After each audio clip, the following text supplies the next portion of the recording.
What's going on? I'm gonna try to do a little something different there. I got some dance music this time. We're gonna try to do kind of my cheap, very cheap attempt to do some vaporwave. I'm actually gonna call this, I think, turning coal into diamonds. And I think that I'm gonna try to elaborate. This is gonna be a continuation of the video I did earlier, talking about how balkanization will save the United States.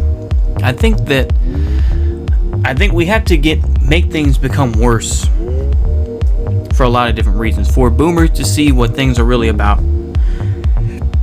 Number one. Number two, we also need that. We also need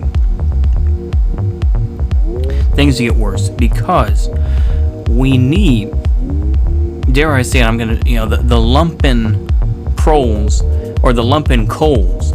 We need to turn these lumps of coal into diamonds, and there's a lot of people out there that have a lot of potential, and some people are already uncut diamonds. They've got all the right moves. They just need to be, cut down a little bit just to make,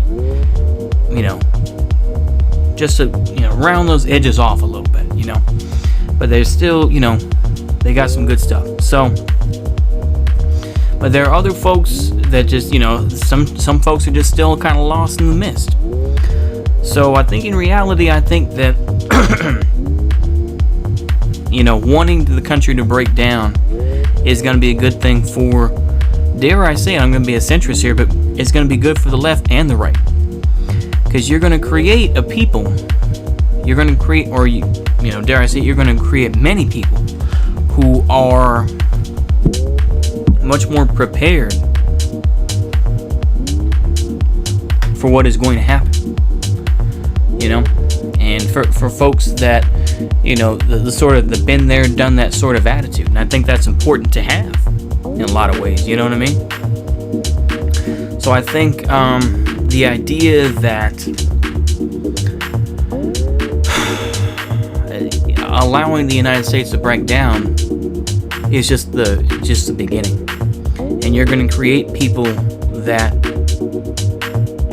would be in a much better place, who the downfall is, and of course the sacrifices are that they will probably lose their families, they will probably be alienated from a lot of things that they used to like and everything else, but I think that at the end of the day it will create people that are much more aware of society and aware of what society they really want, instead of just kind of languishing in this sort of hellhole where eventually we're going to get kicked to the curb and possibly live on the streets or whatever the case may be, while that group becomes smaller and smaller.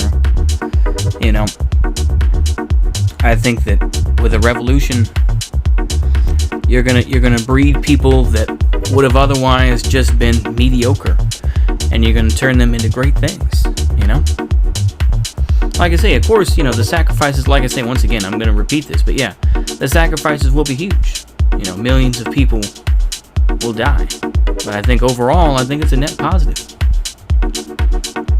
And I'm not even saying I'll probably live. I probably won't. But the thing is that a revolution, I'm talking about capital R, pulling out guns and, start throwing Molotov cocktails and shit. I think that's going to be the way. I'm pretty much done with electoralism. You can go ahead and continue to fool yourself, but I've heard too many people, both on the left and the right, and it's just, we can't let this continue on, man. Regardless of whether you are a third worldist and you fetishize, Honduran people. I was reading the Gray Zone yesterday and reading Max Blumenthal's report on Biden. It was from last year, but talking about all the different things, including shock, using the shock doctrine, and having prisons built down there, creating dams, which takes away from the indigenous people and everything else. It's like, don't get me wrong, I feel bad, but ultimately, that's not my fight. That's how I feel. It's not my fight. They don't want my gringo ass down there, I still have, maybe that's a leftover from being a reactionary, but that's how I feel. So, like I say, I won't make this too long. We're already going past the 5-minute mark, and I'm already repeating myself, but, to me, times like this it's kind of like the whole thing is like, good times make lazy people, bad times make groypers, or whatever the case, back when I used to try to listen to Fuentes. These bad times are going to create some people that are strong and hardy, and that's what we need. We need people with grit, and those people are out there. Don't get me wrong, they're out there, but I think we need to make more people like that are just willing to put themselves out there and just be guerrilla, just be a guerrilla about it. Just be like, hey, fuck you, I've seen what motherfuckers do out there, so I think that's what we need ultimately, you know what I mean? We need that sort of, we need those types of folks. Both the left and the right need that. Both the left and the right need those types of folks who are just gonna be raw, A lot of these pussy ass fools, they're like, well, we want revolution in this way. No. You're gonna have to go back to the original sort of idea of a revolution. So, I mean, you gotta put it into context, man. A lot of these mainstream fools, I'm listening to Vosh and talking his BS and everything else like that, saying, keep voting blue no matter who, no matter what, It's fucking bullshit, And of course, people are gonna say, well, actually, the Democrats weren't as bad as Republicans. It doesn't matter. They both suck. And, a lot of these folks, it's just, at this point, like I say, I'm gonna end up just trying to keep my mouth shut, and I'm gonna end up working probably for some insurance agency. I don't know. That's what I'll probably want to do, at least for now. I'll see how it goes. I'll find what work I can, But to me, at the end of the day, the radicals are gonna come out, man. Hopefully, the Zoomers and the alphas that are gonna be coming up. Hopefully they got the strength, man. Hopefully they have the grit and the gusto to be like, man, fuck all that, and being able to fight back. I think with that, I've really said my piece. I'm going to keep this at a tight 8-minute video, like I say. I'm going to try to, like I say, once again, I'm going to do this to remind myself, basically, but I'm going to stop doing the meme videos. No more, edgy type shit, I'm so surprised. It's funny where it's like they get mad because I put a video about Hezbollah and I use a Shia Nasheed under it, that.